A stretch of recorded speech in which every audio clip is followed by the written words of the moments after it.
सृष्टि के उत्पत्ति के साथ ही परस्पर वैमनस्य, सत्य, संघर्ष, कलह, राग, द्वेष, हिंसा, कठोरता आदि भी समय पाकर उत्पन्न हो चुके थे।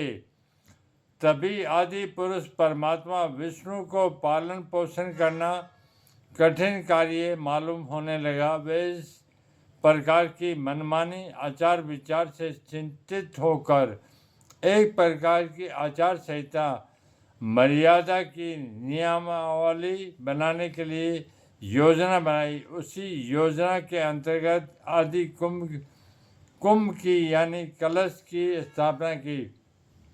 उस समय का कलश भी दिव्य ही था, क्योंकि वह आदि युग प्रारंभ काल ही था। उस समय आदि पुरुष ने कमल का फूल सभी के सामने ले आकर रखा। वह युग कमल में ही था, क्योंकि सभी की उत्पत्ति का मूल स्रोत कमल ही था।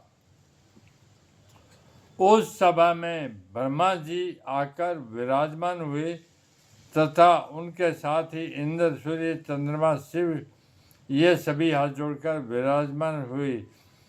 33 करोड़ देवता भी यहाँ आकर यथा स्थान विराजमान हुए और पवित्रा गंगा, यमुना, सरस्वती ये नदियाँ भी वहाँ उपस्थित थी तथा आदि अनादि के योगी बाल, यति, गोरख भी वहाँ उपस्थित थे।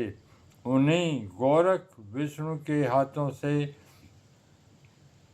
कमल रूपी कलश की स्थापना करवाई तथा सभी को संबोधन करते हुए परमात्मा विष्णु ने कहा, हे देव, आप सभी लोग बुद्धिमान तथा उच्च कोटि के देव हो।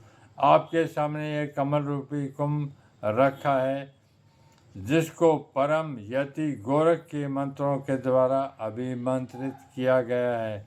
आप लोगों को इससे शिक्षा लेनी होगी। प्रथम तो आपको यह पता है कि आप सभी लोगों की उत्पत्ति इसी कमल से हुई है, इसलिए आप सभी का यही जनक है तथा इससे तुम्हें यह शिक्षा लेनी है कि यह तुम्हें संसार में रहते हुए कमल के भांति निर्लेप रहना सिखाता है। आजकल आप लोगों के आपस में तनाव व्याप्त हो गया। इसका कारण यही कि आप लोग संसार की मोह माया में लिप्त हो चुके हो तथा इससे यह भी शिक्षा तुम्हें लेनी होगी कि वह स्वयं कीचड़ में उत्पन्न होकर अन्य प्राणियों को स्वयं सुगंधी शोभा प्रदान करता है।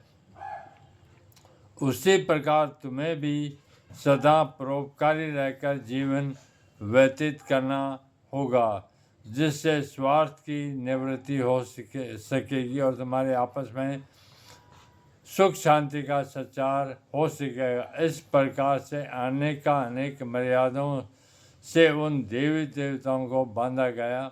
इसके लिए कमल रूपी कलश को साक्षी रखा गया था।